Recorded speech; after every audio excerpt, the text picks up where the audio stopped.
Assalamualaikum warahmatullahi wabarakatuh. Kembali lagi ke channel saya, channel Uda Fikri.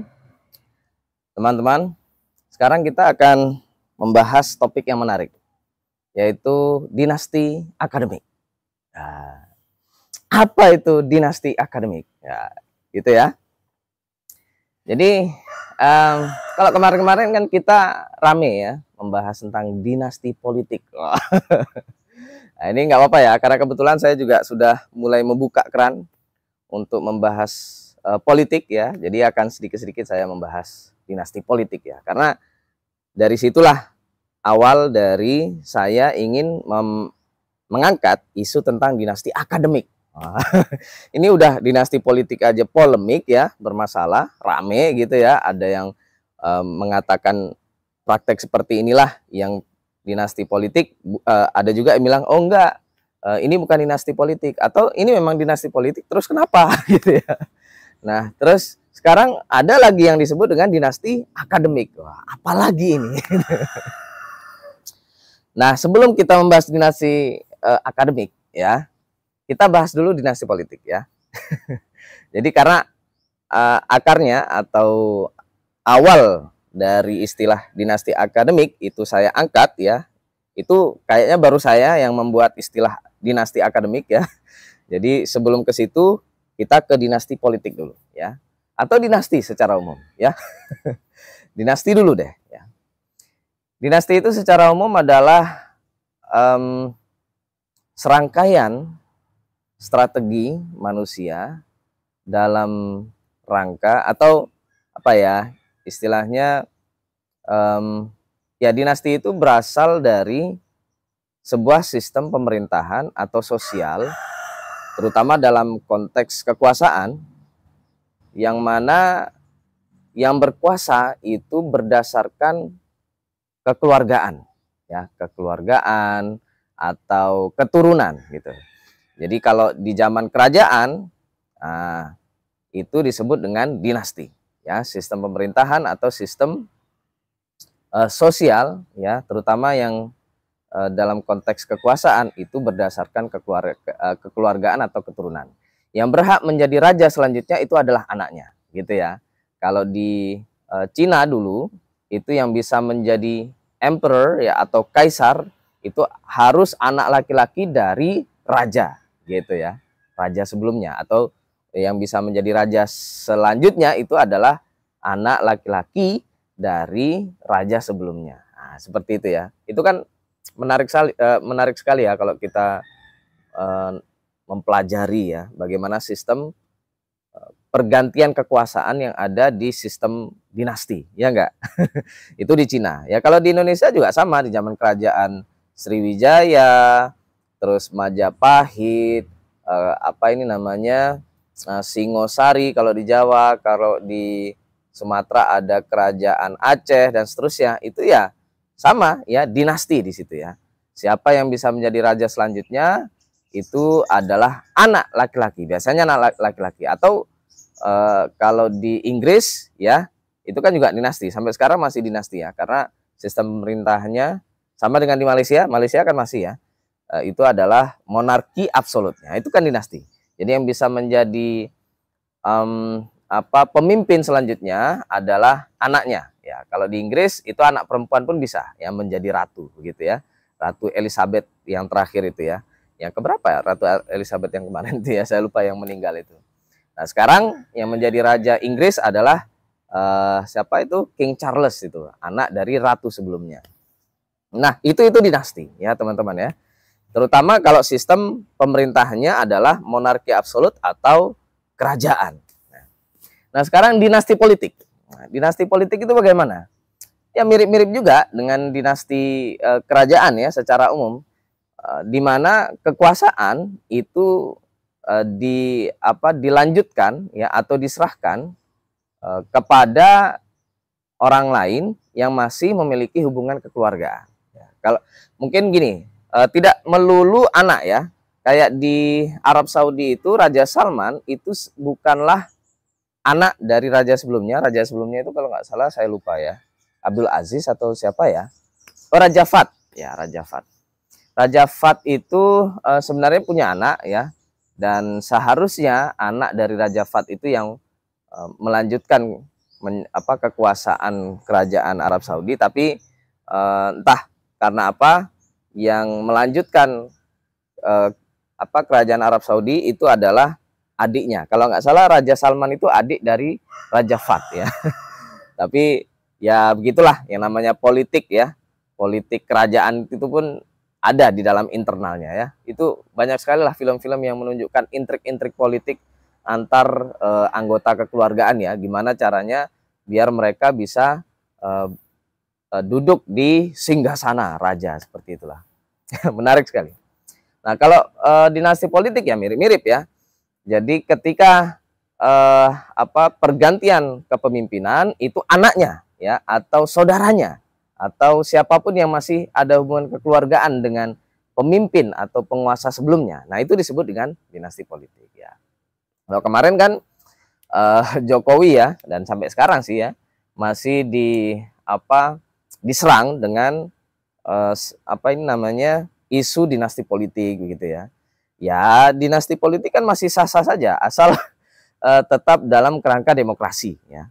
Ya, ketika Gibran Gibran itu dicalonkan sebagai wakil presiden ya, sekarang sudah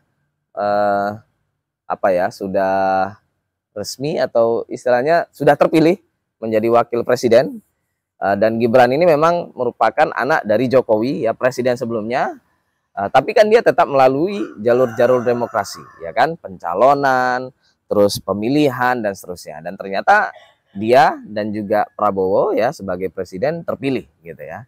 Tinggal nanti peresmiannya tanggal 20 Oktober gitu ya.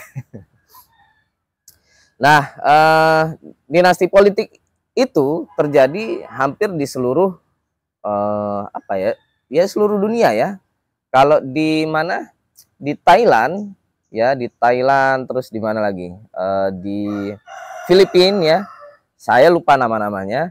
Jadi kalau di Thailand itu kan raja ya, ada raja ya. Raja tentu berhak nanti mengangkat anaknya ya untuk menjadi raja selanjutnya ya. Ini karena dinastinya jelas ya, karena sistem pemerintahnya juga kerajaan.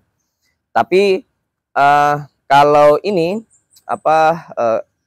kalau dinasti politik ya, terutama yang dalam kerangka partai politik dan seterusnya, itu kan juga banyak ya. Ketua parpol atau perdana menteri, ketika orang ini menjadi perdana menteri yang selanjutnya melanjutkan kursi perdana menteri anaknya. Itu di Thailand ada ya. Di Filipina juga begitu, yang kalau saya ingat siapa yang Marcos itulah ya. Nah, itu anak dari perdana menteri selanjutnya atau presiden selanjutnya dan seterusnya. Di Pakistan juga seingat saya yang namanya siapa itu Ali Bhutto itu ya, itu juga dilanjutkan sama anaknya dan seterusnya. Nah, kalau di Indonesia ya sama aja ya, Jokowi dengan Gibran. Terus cuma kebetulan ini yang memegang tampuk kepemimpinan nasional, terutama kepresidenan gitu ya. Ini yang resminya gitu. Kalau partai politik hampir rata-rata dinasti politik juga ya. Megawati itu anaknya Soekarno ya kan. Terus Puan itu yang menjadi ketua DPR dan juga menjadi kayaknya akan dicalonkan ya, atau akan melanjutkan kepemimpinan di PDIP. Nah, itu kan anaknya Megawati gitu ya. Kalau di Demokrat itu ada SBY ya, bapaknya. Terus yang melanjutkan menjadi ketua Demokrat itu Agus Yudhoyono ya kan, anaknya. Nah, jadi semua ini dinasti politik gitu. Makanya saya nggak kaget gitu, ngapain menyerang dengan dinasti politik, biarin aja ya. Kan nanti keputusannya ada di masyarakat ya, ada di rakyat. Dia memilih masyarakat atau rakyat ini memilih orang-orang ini atau anak-anak dari penguasa sebelumnya apa tidak, kan terserah rakyat juga gitu ya. Dan ternyata dia terpilih lagi ya, berarti ya kembali lagi karena demokratis ya, atau demokrasi itu kembali ke rakyat ya. Jadi rakyat yang menentukan ya sudah ya, karena rakyat yang memilih bahwa dinasti politik ini tetap berjalan atau ada ya sudah.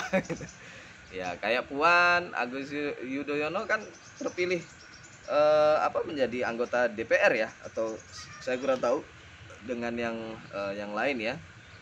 Atau ini adiknya Agus Yudhoyono, siapa namanya, Ibas ya. Ibas itu terpilih untuk menjadi anggota DPR kalau nggak salah di Dapil Madiun. Jadi semuanya dinasti politik ya. Tidak ya, dan itu tidak, menurut saya di dalam hal dalam politik itu sah-sah saja ya. Oke, nah terus bagaimana dengan dinasti akademik? Nah, gitu ya. Eh, ini saya kurang tahu ya. Nanti silakan netizen, teman-teman yang lain yang merasa pernah mendengar atau siapapun ya, pakar atau pengamat politik dan seterusnya yang pernah mencetuskan istilah dinasti akademik, silakan ya. Cuman saya belum sempat untuk searching ya, apakah sudah ada yang pernah mengangkat dinasti akademik. Kalau sejauh yang saya ketahui itu belum ada ya. Jadi ini pertama saya mencetuskan istilah dinasti akademik. Saya minum dulu.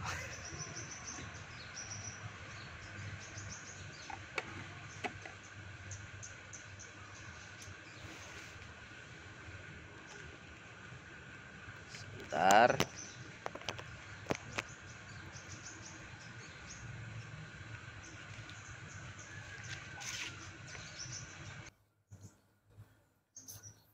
Ya, maaf ya. Tadi kayaknya mic-nya mati nih. Oke, kita lanjut teman-teman. Jadi, apa itu dinasti akademik? Ya, karena di dalam istilah itu ada dinastinya, maka yang dimaksud dengan akademik itu ada dinasti akademik adalah serangkaian usaha manusia untuk mempertahankan atau melanggengkan posisi-posisi akademik, gitu ya. Posisi akademik atau kekuasaan dalam konteks akademik. Wah, gitu. Itu istilah dari saya. Ya, jadi silakan nanti dieksplorasi lagi apa sudah betul atau tidak, dan terutama bagaimana melanggengkan kekuasaan akademik ini dengan menggunakan hubungan kekeluargaan ya. Nah, mirip-mirip sebenarnya ya. Jadi kalau bapaknya sebelumnya adalah rektor ya, bapak atau ibunya rektor di sebuah perguruan tinggi ya, maka nanti yang melanjutkan adalah anaknya gitu. Terus istrinya atau keponakannya atau cucunya dan seterusnya. Nah, itu yang disebut dengan dinasti akademik. Nah, kira-kira ini terjadi nggak di kampus-kampus yang ada di Indonesia? Kenapa dinasti akademik ini penting untuk saya angkat ya, kita bahas? Karena kembali lagi teman-teman, saya ini merupakan aktivis anti feodalisme di perguruan tinggi ya. Jadi saya memproklamirkan diri sebagai aktivis ya, penentang praktek-praktek feodal yang ada di perguruan tinggi ya, terutama yang ada di Indonesia. Nah, saya melihat bahwa praktik feodalisme ini terjadi ya, atau terpelihara karena adanya faktor ini tadi ya, dinasti akademik. Kenapa kok mereka ya, dosen-dosen ini merasa bebas saja untuk menyusahkan mahasiswa, menyulitkan mahasiswa, menyulitkan kelulusan mahasiswa ya, dan nggak peduli ya, cuek bebek gitu dosen-dosen ini karena ada dinasti akademik gitu. Itu adalah analisa dari saya. Bagaimana itu bentuknya? Jadi pertama ya, jadi jiwa-jiwa feodal ini kan terbentuk pertama karena adanya zona nyaman, zona aman ketika menjadi PNS. Ini terutama ya kampus-kampus negeri ya. Feodalisme ini terjadi terutama di kampus-kampus negeri, di mana dosen-dosen ini secara profesi, secara karir ya, secara pekerjaan sudah aman ya, dan mereka tidak akan mudah untuk dipecat gitu. Kan PNS ini agak susah untuk dipecat ya teman-teman. Nah, ketika mereka merasa aman dan nyaman, mereka ya nggak peduli ya, mau bertindak kayak apapun mereka tidak akan dipecat gitu. Ya, kecuali mereka melakukan tindak pidana ya, seperti pelecehan seksual, terus apalagi membunuh dan seterusnya gitu ya. Tapi kalau sifatnya mempersulit mahasiswa, terus cuek bebek, tidak melayani mahasiswa dengan baik, itu nggak masalah buat mereka. Karena status PNS mereka tetap akan melekat kepada mereka, ya kan? Makanya nanti saya lupa, sebenarnya saya mau membuat ini ya, ide atau saran agar dosen-dosen PNS ya, dosen-dosen PNS ya saja itu diswastakan ya. Ini terutama kan keuangan kampus-kampus negeri yang bentuknya PTNBH itu kan sudah dikelola sendiri ya. Nah, jadi sumber sumber gaji dosen-dosen ini harusnya ya dipusatkan ke situ ya, dipusatkan kepada keuangan kampus harusnya gitu. Gitu sih ya. Nah, ketika mereka diswastakan, mereka kan tidak akan sewenang-wenang lagi lah kira-kira ya. Jadi sewaktu-waktu mereka bisa dipecat begitu oleh rektor. Jadi keputusan pemecatan dosen ya, terutama karena mereka udah diswastakan, itu rektor. Jadi rektor ketika melihat ada gelagat yang ya feodal gitu ya, mempersulit mahasiswa atau pelanggaran-pelanggaran etika dosen lainnya, itu tinggal dipecat aja.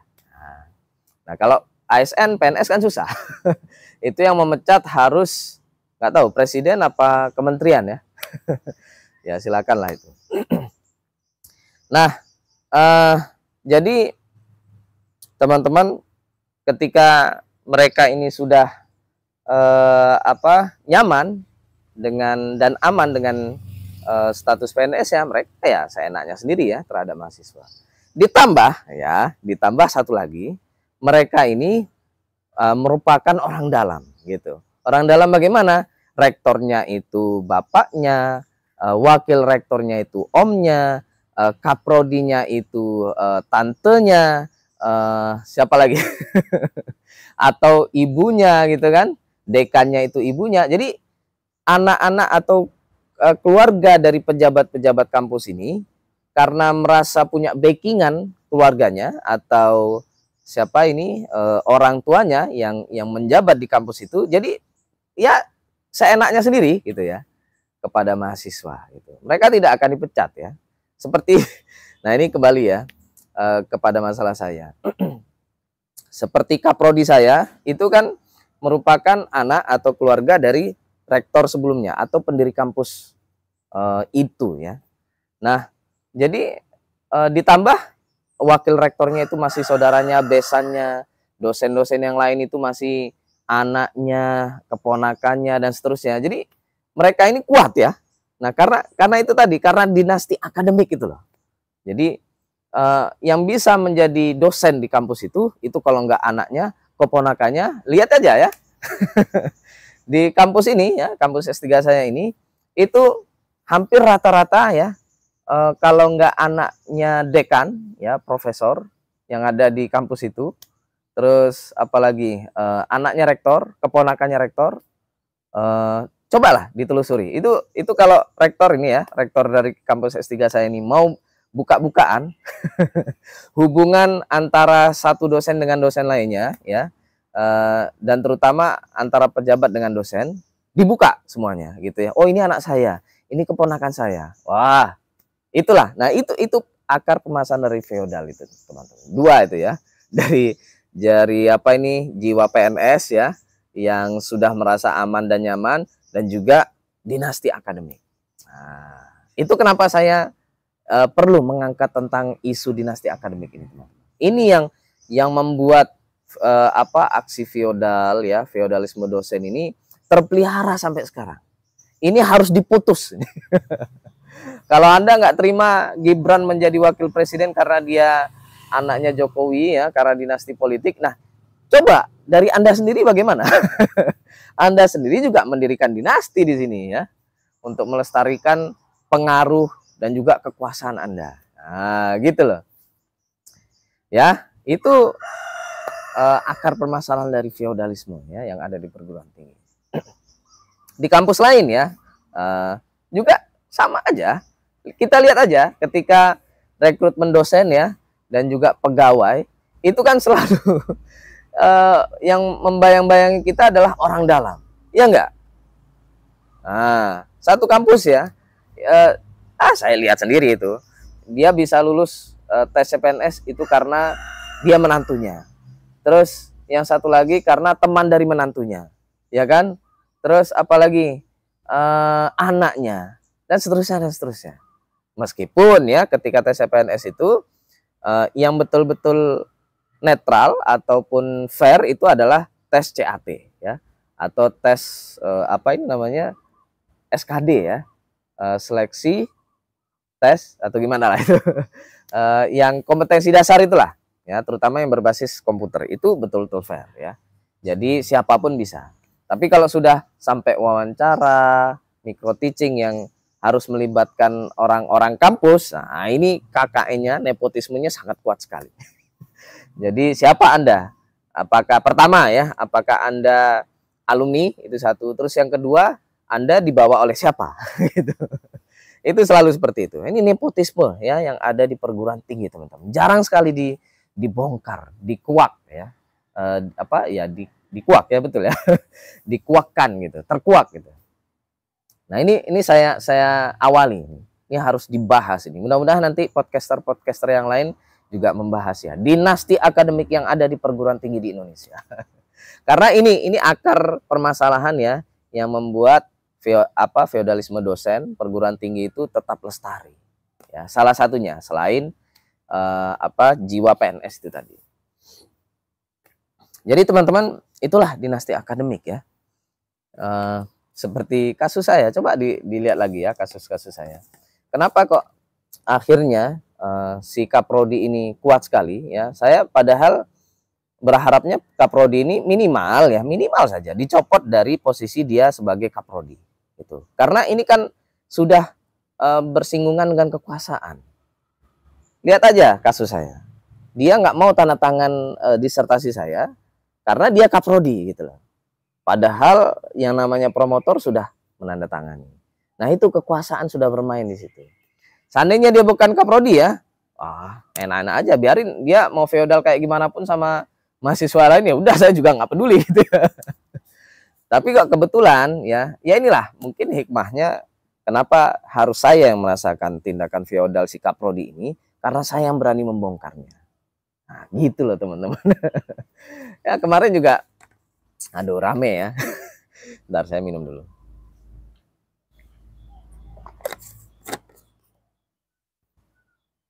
Kemarin saya rame di grup penerima beasiswa ya. Yang ada di kampus itu. Saya ya biasalah, saya juga manusia biasa teman-teman ya. Karena bagi saya inilah ujian terberat saya dalam hidup saya. Ketika S3 saya, ini harapan saya untuk bisa lulus S3 dan menyandang gelar doktor itu pupus begitu saja karena orang-orang ini ya, orang-orang feodal ini. Yang terutama berawal dari Kaprodi ya, si ibu ini. Nah, jadi kemarin itu rame ya. Saya sebenarnya males untuk meladeni orang-orang ini ya, orang-orang yang apa ya, kalau mau disebut istilahnya ya, tidak punya empati ya. Orang yang tidak punya empati itu apa namanya? Apatis ya, atau apalah gitu ya. Kepada sesamanya gitu ya. Jadi ceritanya begini, si ketua dari komunitas penerima beasiswa di kampus ini itu membagikan informasi tentang himbauan atau panggilan dari si Kaprodi, si ibu Kaprodi ini kepada mahasiswa yang merupakan penerima beasiswa ini ya. Panggilan terutama ya biasa dia si ibu Kaprodi ini sering ya mengadakan pertemuan dengan mahasiswa. Ya namanya juga baru menjabat lagi ya. Sebelumnya memang dia pernah menjabat jadi Kaprodi ya 5 tahun sebelumnya. Tapi sekarang kan terhitung baru lah ya. Masih dibilang baru ya. Meskipun sebelumnya pernah gitu. Jadi akhirnya dia membuat pertemuan-pertemuan dengan mahasiswa gitu. Seakan-akan dia peduli dengan mahasiswa. Apalagi ada kasus saya gitu ya. Setelah kasus saya ini kan dia udah derdekan gitu ya. Khawatir gitu. Cuma karena dia kuat ya, teman-teman. Dia ini nenek dari sekian banyak jaringan dinasti akademik yang ada di kampus ini ya. Dosen-dosen itu adalah anaknya, keponakannya, besan menantunya dan seterusnya ya. Tantenya ya. Dan seterusnya ya. Jadi termasuk kuat ya. Ini keluarga dia semua yang mendukung dia nih. Dan juga merupakan ya istilahnya ya murid ya. Murid dia gitu yang betul-betul mensupport dia. Tutup mata gitu ya dengan kejelekan-kejelekan yang dia lakukan. Ya, jadi si ketua komunitas penerima beasiswa ini nge-share di grup ini ya, memanggil para penerima beasiswa, mahasiswa para penerima beasiswa ini di bidang studi atau prodi ini gitu ya. Jadi dia kan prodinya ini gitu lah ya, saya nggak sebut lah. Dan itu ya saya kalau ada hal-hal seperti itu ya yang berkaitan sama kaprodi ini atau orang-orang ya, jadi ada 4 ya kalau mau dibilang ya. Pertama kaprodi, si ibu kaprodi. Terus yang kedua budekan. Terus yang ketiga itu wakil rektor. Terus yang terakhir itu adalah promotor ketiga saya. Nah ini kalau ada informasi dari 4 orang ini saya pasti tergelitik untuk berkomentar gitu. Ya iyalah, mereka ini akan menjadi musuh bebuyutan saya sampai kapanpun ya. Dan akan saya bawa ke akhirat nanti. Gitu ya. Apapun kebaikan mereka, nanti saya akan protes kepada Allah. Kita lihat aja nanti ya. Nah, jadi si Kaprodi ini mengundang mahasiswa-mahasiswa penerima beasiswa di prodi ini untuk bertemu ya. Tujuannya apa? Untuk mendengarkan keluh kesah. Oh gitu ya. Dan juga dalam rangka percepatan kelulusan mereka ini. Terus saya bilang, saya respon kepada si ketua ini. Cie, mulai ini ya, mulai pencitraan ya gitu ya. Saya sebut nama ya. Jadi 4 orang ini saya tidak akan pernah menyebut Pak atau Bu lagi. Ya, saya sebut nama mereka aja. Terserah itu. Meskipun saya dikomentarin sama sesama penerima beasiswa yang lain ya yang di grup ini, karena ini kan grup yang diisi oleh banyak ya, kayaknya lebih dari 500 orang ya di grup itu. Dan saya disebut saya suul adab kayak gitu ya, tidak menghormati guru kayak gitu ya. Ya ngapain orang-orang ini kita hormati lagi ya? Guru itu harus bisa digugu dan ditiru. Ini nggak bisa ditiru loh. Orang kurang ajar kok mau digugu dan ditiru, nggak bisa. Jadi saya sudah melepas, mereka ini bukan guru saya. Ngapain saya hormat kepada mereka? Nah, gitu loh. Ya, jadi ya begitulah istilahnya ya. Jadi mereka saya sebut nama aja, nggak peduli. Nah, jadi saya bilang begitu ya, pencitraan ini. Ini karena takut aja bobroknya ketahuan, jadi ditutupilah dengan sok-sokan gitu ya, peduli dengan mahasiswa gitu. Terus saya bilang, dari dulu kemana aja lu gitu. Dan akhirnya banyak yang komentar gitu ya. Banyak yang komentar dan rata-rata ya apa ya istilahnya kontra dengan saya ya.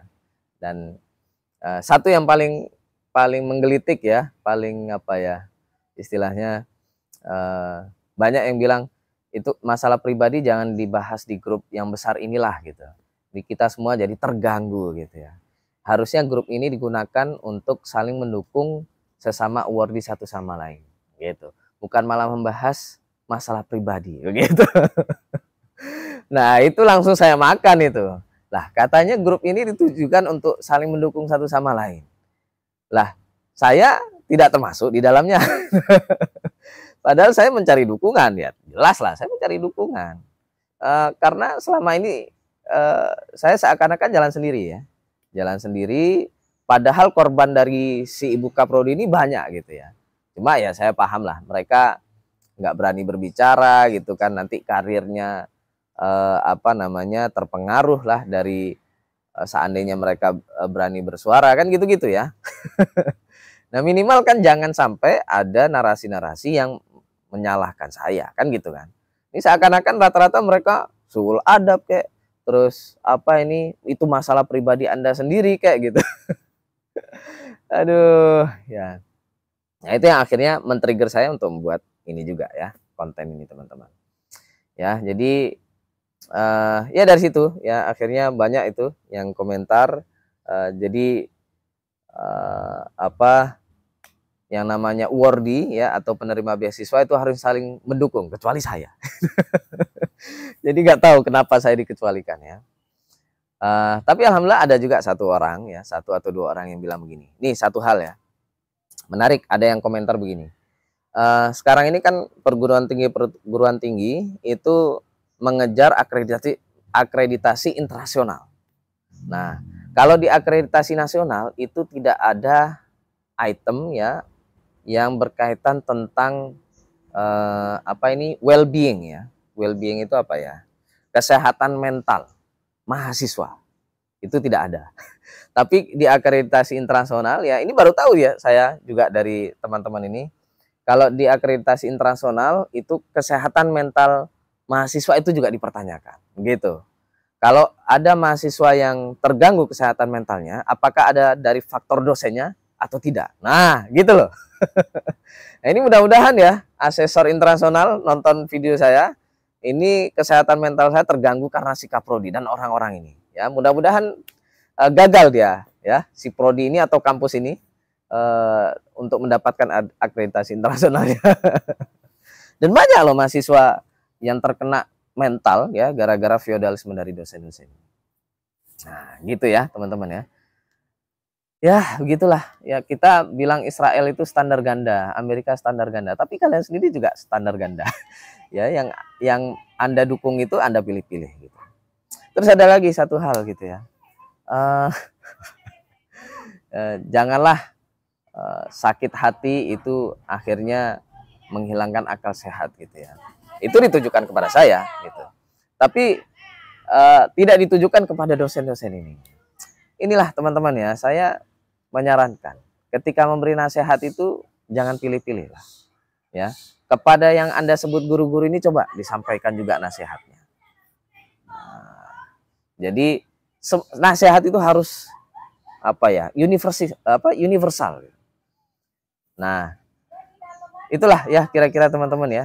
Jadi dinasti akademik ini masih banyak terjadi di perguruan tinggi di Indonesia ya, di negara kita. Dan itulah yang membuat feodalisme di Indonesia, di perguruan tinggi di Indonesia ini tetap tumbuh subur begitu saja. Nah, cara memberantasnya bagaimana? Ya, kalau saya sih cara memberantasnya pecat ini semua orang ini. Anda kan pengen agar dinasti politik ini tidak berkelanjutan, ya Jokowi diturunkan, begitu kan? Gibran jangan sampai diresmikan menjadi wakil presiden. Sama ya, ini Kaprodi ini ya, agar dinasti akademik tidak dan juga terutama feodalisme ini berkelanjutan, ya pecat semua ini ya. Dosen-dosen yang terindikasi dinasti akademik ya. Apa itu keluarganya, anaknya, dan semua ini dipecat. Kaprodi, wakil rektor, terus ini dekan ya. Ini ya semua ini. Kalau enggak akan terus terjadi ya dinasti akademik, feodalisme dan seterusnya. Itu dulu, sampai ketemu lagi.